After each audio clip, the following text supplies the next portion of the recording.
Teachers are natural innovators, entertainers, and problem solvers. They dream of growing old into the profession, teaching their kids. But sometimes career goals shift, and that makes opportunities outside of the classroom seem intangible. Questioning, who am I if I'm not a teacher? I'm your host, Ali Simon. And I'm your co-host, JoDee Scissors. And this is Teacher Shift.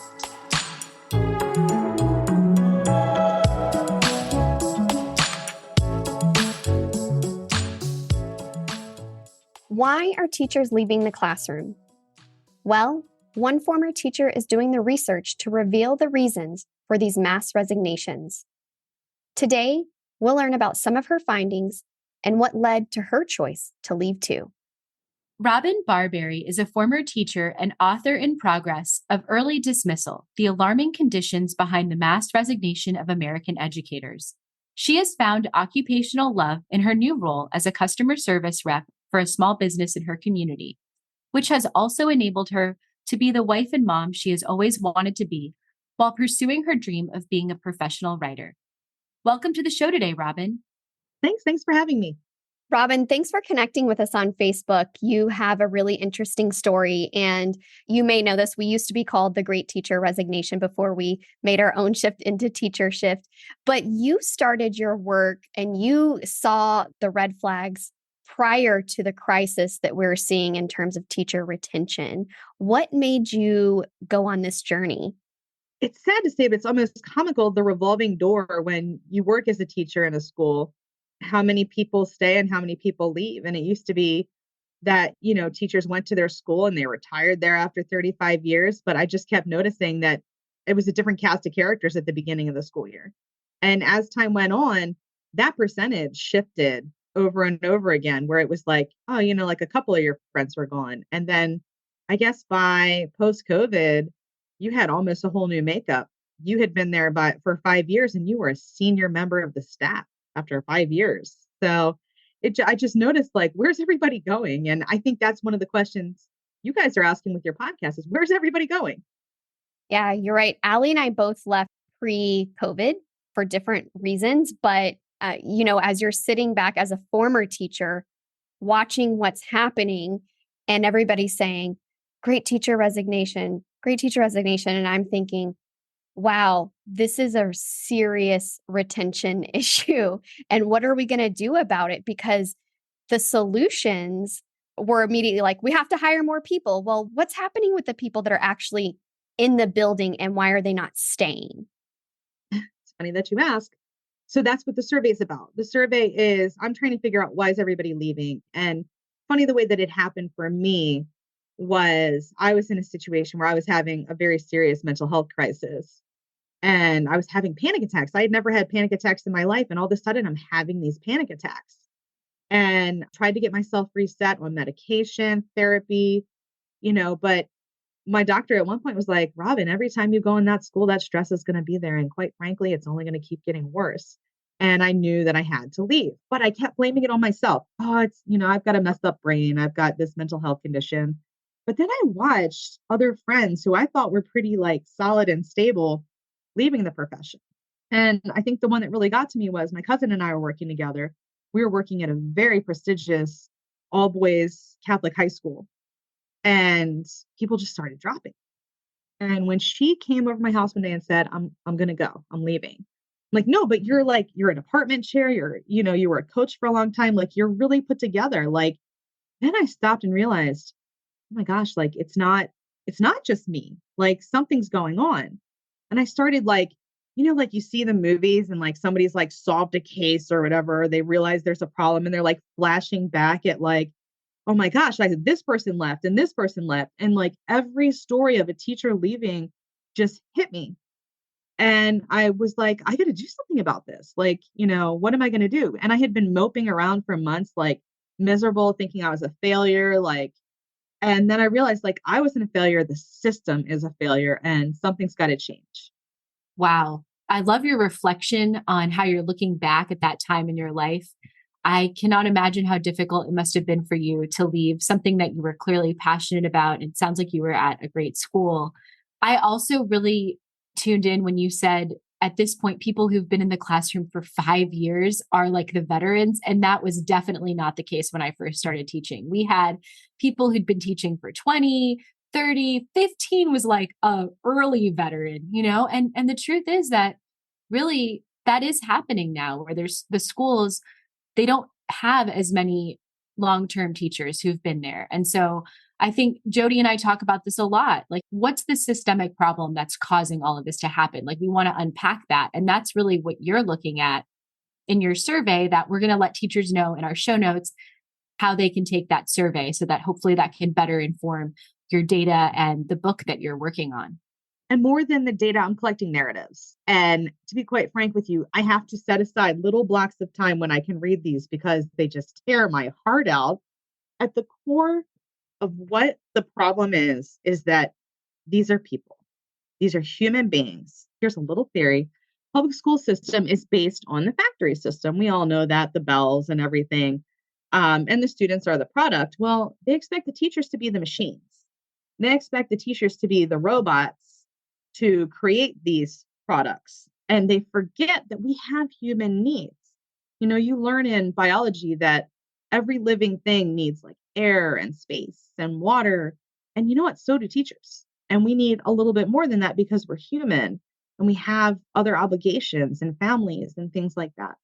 So I do want to share with you real quick a couple of books. My background's blurred, so it's going to turn out kind of messy, but things that I'm using for research that go right along with what you're talking about. This book is called Work Won't Love You Back. It's by Sarah Jaffe. And that's kind of where this idea comes from that, we've encouraged particularly women to take this role of what's essentially mothering and turn it into something more clinical. And we expect women, because we do things out of the love of our heart, because we're socialized to do that, to do this for a little bit of money and lots of demands because we love these kids. That's one book. The other one I'm reading, let's see if I can get this in. Humans Are Not Robots. And this is by Robert Hawkins. Haven't started it yet, but I'm really looking forward to reading that one too, because that's a whole big philosophy that I have is that it's hard not to vilify the administrators sometimes because I jump to that very quickly. But I think they just forget that we're not robots and that, we can't go and go and go and we can't work under certain circumstances and that we do have brains and we have mental health that robots don't ever have to worry about. I guess maybe eventually AI will replace us. I'm not sure. But, this idea that work won't love us back and that we're not robots is really kind of funny that I stumbled upon these books because this is exactly what my survey is telling me. People are tired of feeling like machines. People are tired of not being loved back. You just talking about the factory metaphor is really resonating with me because I remember this moment of thinking like, it is the admin. It is the admin. And then one day I was having a conversation with one of the leaders in my school building. And she said to me, JoDee, I'm just 2 steps ahead of you. Someone's telling me what to do, and then I'm telling you what to do. And so as I looked at the bigger picture, I realized I'm doing what she's telling me. She's doing what her boss, and then that's what the admin's telling her to do. And then somebody's telling the admin what to do. And then the further you go out, the more disconnected it was from the student. And that was what really was the tough thing to swallow, was that someone out there is telling me what this child needs and they don't know this child at all. As a teacher, you're like, you're big mama bear advocating for your students. And I kept thinking, that is not at all what this child, whatever system you have built is not for this child, because the one size fits all does not work here. Yeah. And I'm going to mention that later because that's also true for teachers. So I'm going to mention that later, but it's interesting that you bring that up because I told my husband last night, I'm like, I want to find the man behind the curtain. Who is this man behind the curtain? Who's the Wizard of Oz, right? Right. Who's making us do all this? Is it the taxpayers? Is it, the executive branch of government? Is it the legislative branch? Or is it something that is it a form of AI that's running in the background and we don't know who started this machine or how to make it stop? And, I'm here to put a cog in the system and say, nope, we're rebuilding this. Well, and I love that what you're doing with the survey is you're using the qualitative data, right? So you're hearing from teachers because numbers are important. We know how many teachers are leaving. And actually, there's even some issues with how they're collecting data because not every district collects data in the same way. But those stories that you're getting and you're reading really put the human connection with the numbers, right? And I really want to loop back to something that you said earlier because it resonates so much with me. You mentioned the calling, kind of the vocation that teachers, we do this profession because self-sacrificing and we get oftentimes, most of the time, underpaid for the work that we're doing. And I think part of it is like when you're doing a vocation, when you're called to do something, it's okay to not pay people as much and to maybe not talk about money because you believe in the cause so much or you feel like this is what you should be doing. But the truth of the matter is we have teachers who are not making enough money for their basic needs. There's been article after article in the news about teachers who are, receiving government assistance. They're trying to live like a middle class life and they're not able to with their pay as an educator, which I think is really unfortunate. So I'm wondering, what have you heard around that specific topic? So one thing I want to point out right away is that teachers who are single parents struggle, I feel like, the most because a lot of them don't have the support for childcare that they need. Their kids, I was reading one of my entries about how the single mom has to get her kid from elementary school, bring the kid to her school and stay and work late into the night. And, the kid's just kind of chilling in the classroom because she can't afford a camp or an after school, thing for this kid to get to. So it's not even just the economic costs themselves of food, water, shelter, all of that. It's also the social cost of not being able to afford those things. And I will say I've taught in public schools and I've taught in private schools. And private school teachers get paid significantly less than I was making when I left the school that I just left. I was making about $25,000 less per year than I should have been making. I was a 16-year teacher with a master's degree making $54,000 a year. And that's not a well-known fact about private school teachers, because I also did the same thing, public school and private school. And the general public does not know that private schools pay their teachers less. So I'm glad that you shared that. I was thinking about when I was going through your survey, the questions about money, would I go back? If it is money, what percentage would I want to see if I were to go back into the classroom? And the district I work in, we were paid pretty well. We had really good benefits, but it was a mega district. It's one of those places, close to Washington, D.C., where everybody's under a microscope. But I was like, I don't know, even though I was paid pretty decently, probably didn't match the hours that I worked at all or the skills that I had, but I just couldn't come up with a number that would require me to go back or be an incentive to go back, because for me, it wasn't about the money. It was the workload. It was the mental health challenges. It was the scripted factory style curriculum that they were asking us to regurgitate. And I don't know if there was a dollar amount on that because it was the working conditions and the workload that were really bogging me down. And so for you, you spoke a little bit about mental health challenges. Are the working conditions a big contributor in the mental health challenges and that teachers go through?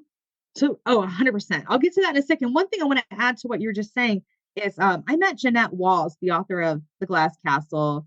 Oh, I love that book.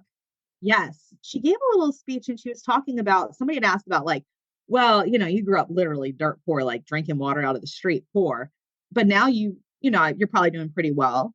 Does that change everything? She's like, no, I'm very wealthy. I will tell you that right now. I'm very wealthy, not Robyn Barberry. I'm Jeanette Walls right now. But the thing is, I still have problems. But the difference is that a lot of times my money can take care of the problems that I have. So if that teacher, instead of making, $53,000 a year, is now making $100,000 a year, she's a single mom, she can afford to send that kid to camp. she can afford to send that kid to daycare after school. Like I said, food is one thing, but teachers are not living a middle class life. They're not living the upper middle class life that they should be living. And I hate saying that because I'm not trying to say it's a better lifestyle than anything else, but with a master's degree, you should be able to take your family to Disney World. I've never been able to do that. So that's just my personal take on that. As per the effect of working conditions on mental health, I will tell you right now that retrospectively, it took me a while to figure it out. I felt almost like I was blaming myself for my mental health. Like, well, Robyn, like you're not taking care of yourself. But I look back at the circumstances, the conditions that I was working under in this supposedly nice school. Now, when I started there, it was an amazing school. Even during COVID, I had it so good. But then a new administration came in and they wanted to kind of change the culture. We all know what that means, change the culture of the school. I was a department chair and they decided to start lumping more responsibilities on us. One of them was I had to check every member of my department's grades once a week.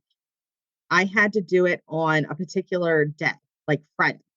And I was like, hey, we have a 7-class like schedule cycle. Like I have a planning period every Friday that I can do that in and still get my other stuff. It needs to get done on Friday. So I'd have to log into this program and look up everybody's grades and basically write them up if they didn't update their grades that week. On top of all kinds of other things, like just little extra piddly paperwork that seemed like, from an admin's perspective, wouldn't take that long. The problem was it was eating into my time. It was eating into my planning and my grading time. And then I got to the situation where coverage was a big thing. So then I'm covering classes, having to go to some other teacher's classroom. It's not my space. And take my stuff. Oh, I forgot this. I forgot that. Too bad. I got to get by without it. I forgot the stack of essays I was about to grade. And that cut into my time. So it ended up being, I was like, okay, well, I need quiet to work because I genuinely do have ADHD and I need quiet to work. So I'm going to start coming into work like an hour early. Now I have 4 children and I lived an hour away from that school. I was blessed to have grandparents that were willing to help and understood. And then I would get there and then somebody would come in the morning and ask me to do something. Okay, now I'm going to start staying later in the day to do this. So what was happening is that it was environmental on the one front to where I did not have an adequate working environment where I could get done all of the tasks that they were asking me to do. So that was one part of it. Constant disruptions, constant meetings, and it was tapping into my time and my space. Remember how I said like living things need certain things to grow and thrive and function. I need time and space. That's me. And I think that's a lot of teachers. So I think the working conditions are kind of based on that. Then it started filtering into my home life because of the amount of stuff that I was bringing home with me. And what ended up happening was that I had no cushion. I had no buffer. And because of that, it just, the work just took over. And my brain couldn't keep up and my body couldn't keep up. And that's where the panic attacks started coming. I just started obsessing over the things that I wasn't getting done. I was losing sleep. Right before I left, my doctor had put me on the highest possible dose of an anxiety medicine. And it started messing with my heart. And I would wake up in the middle of the night and my heart rate would be really off. I'd have like an arrhythmia. And I'd start thinking I was having a heart attack. And then that would turn into a panic attack. So my lack of sleep was filtering in. And then, sleep is very important to your mental health. And a lot of teachers don't get a lot of sleep. So yeah, definitely. I feel like their demands were becoming unreasonable and unrealistic. They were asking me to do stuff that I didn't have the time or the resources to do. They also threw in, oddly enough, that they wanted me to run a podcast club. And I said, okay, like here are the 3 things we need. We need like 2 headsets with microphones, and we need like to be able to use that space in the back of the library that no one's using. And I asked and I asked and I asked, and I wasn't given a response. And then I got yelled at because of this. Now we have a famous national newscaster who went to the school, and I was like, I bet you if I like just shoot him an email, he could probably donate this stuff. Oh no, he already makes enough donations. So I think they were insinuating that they wanted me to buy them. So first of all, it's the time and the space. Second, it's the resources and the supplies that we're not being given. I'm really sorry you had to endure that. And it's unrealistic. They're asking for your time. Teachers don't have business hours. Yes, we're giving a planning period, but that little planning period is for planning. It's for our students. And we don't have dedicated time to take care of the business stuff. We also don't just have a budget that we can look to and say, hey, I need to buy $400 worth of equipment. Let me go look at my personal teacher budget that's given to me by the school or the district. We don't have that. We have out of pocket, out of our own paycheck. And in your survey, I was calculating how much I spent each year because my husband would ask me every year for tax purposes, how much did I spend in my classroom? And it was usually between $500 and like $1,200. And that was just like basic needs that my students, like we had to have. Pencils, paper. Well, and I think what I was hearing throughout your story and the kind of the climax was the panic attacks in your case, but I was trying to step back and remember what it was like for me when I was in essentially a very similar situation, right? Where you don't have a lot of time. More things are piled up on you. You're doing extra things at work. When you have anything happen to you personally, like in your case, the panic attacks, everything just crumbles. Like you can't, it's not sustainable and it's not healthy. We need that buffer. We need those clear boundaries so that if my mom dies, I can easily step back for a minute, that there's support there, that there's, it's not like someone else couldn't fill my shoes for a little bit. But when you're doing all of these things and then something big happens, maybe it's not even that, maybe your dog gets really sick and you have to take them to the vet and you're going to have to take them, for multiple treatments or something. I'm dealing with a sick pet right now. So that's on my mind. You just don't have any room. Whereas in other professions, if you do extra things, if you're taking on, if we compare different task levels, one, you're compensated, right? And they're cognizant of the amount of time that they're asking you to do these things. And there's some push and pull factors too. Like if you're doing a lot of overtime because you have a really big project at your job that's not teaching, then when that project ends, sometimes you get comp days, right? And your boss will say, okay, you worked so much overtime, here's a couple of comp days. That doesn't exist. It's just this expectation that we're martyrs and that we're just going to keep giving and giving until literally we don't have any more to give. And what I see as the biggest problem is that that's how we're losing teachers. Like I wanted to be a teacher. That was what I wanted to do. And I loved it so much. And truthfully, if I didn't marry someone in the military, I'd probably still be a teacher right now. But we have to create a system that supports the teachers or rebuild it, because if they're not supported, then they can't support the young people in a healthy way. So I do want to wrap us up because we're getting to the end of our time. And I have one last question that I wanted to ask you about. So in our survey that you filled out before this interview, you mentioned being neurodivergent and how that's your best teacher brain skill. And I wondered if you could expand on that. So basically, I feel like I struggled in school. And that's part of the reason I became a teacher. Long story short, I wanted to major in art. My dad's like, I'm not paying for you to go to school to major in art, become an art teacher. I'm like, all right, fine. And I thought about how like art and creative writing and expression were like my favorite things in school because they just let me be me. And I wanted to give kids that option. So that was kind of where that came from. And my gift is relating to those expressive kids, those kids who can't sit still or shut up or do all those things. My class has always been the one that those kids look forward to. Now, retrospectively, I'm starting to realize that like those type A kids probably hated my class, but I have maintained close contact with a lot of my kids over the years. And they just always tell me that it was just always fun, like, because I get bored really easily. So I didn't want to have a boring class. So I never did. It was entertaining, but also really rich and just lots of depth. And it was always very relevant to them. I never really like grew up. Like I never forgot what it's like to be 16. So, or like ADHD. So I think I always known how to connect to the kids. I think you're a perfect example of a teacher that knows how to keep students engaged, but also go deep. There's a balance there. And that is how, like, if we look at any research about best practices for students and how they learn best, engagement and rigor, they go hand in hand. You can do it. I agree.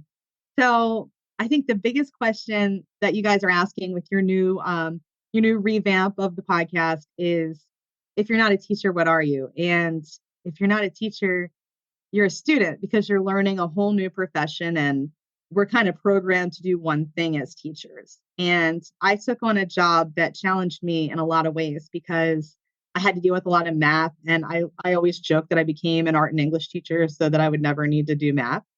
And now I deal with numbers every single day. And I'm being trained by a former teacher. She's a former middle school math teacher.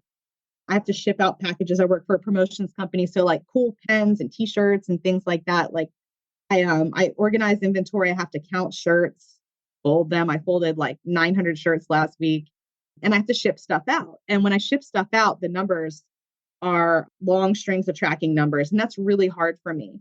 I was shipping stuff, like double shipping the same order to the same person, shipping stuff to the wrong place. We had a thing came back, looked like a passport with stamps all over it because it was circling the US. But they were very patient with me, and they were very kind. And one of the things that one of the women I work with said is like, you have to let yourself be a beginner. And I've never had to do that. And it's humbling. And the girl who's training me, she's a former teacher.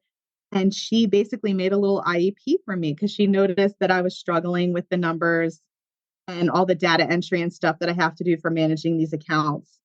And she took my workload and she chopped it down.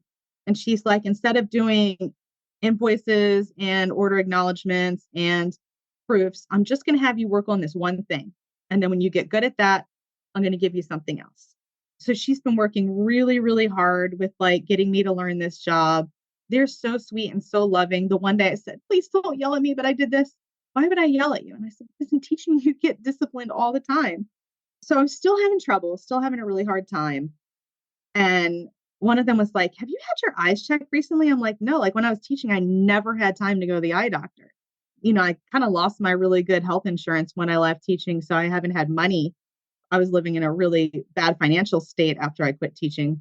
I had 9 months to find a job, and I found it in like the 9th month. So I didn't have money to go to the eye doctor. Finally, I do.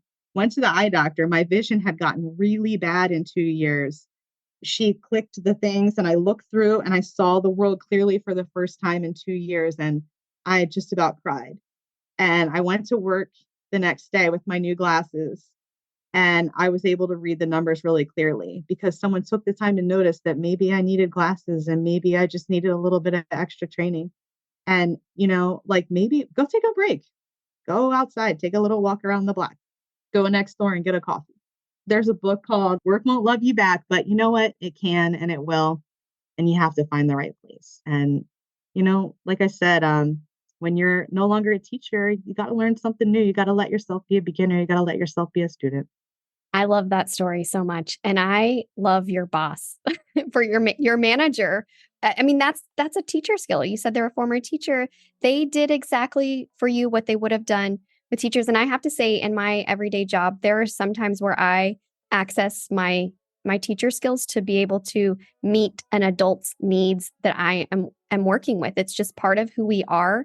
And I'm so glad that you found that person and that you are with them. And that is a lesson that teachers can do anything. You just got to be a student first. Well, I'm really looking forward to learning more about the research that you've been doing. And when your book comes out, I know that JoDee and I will be some of the first ones to buy a copy. But I do want to share with our listeners, we're going to link it in the show notes, that the survey that Robyn is conducting right now is for all teachers, current and former, of all ages and environments. Robyn would like to hear from the underrepresented educators, particularly men, teachers of color, the LGBTQ plus community, and people with disabilities. So take a look in the show notes for that link. And also check out her Facebook group, Early Dismissal. Thanks for being on the show, Robyn.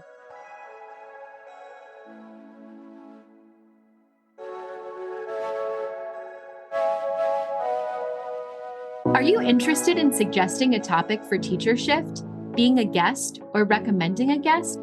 Please see the episodes page on our website to make a submission. And if you'd like to write for us, see our blog page. If you liked Teacher Shift, Give us a 5-star rating and follow us on Instagram, Facebook, Apple Podcasts, Spotify, and Amazon Music. Today's episode was written and recorded by me, Ali Simon, and my co-host, JoDee Scissors. Executive produced by Teacher Shift. Produced and edited by Emily Porter. Original music, Emoji by Tubebacker.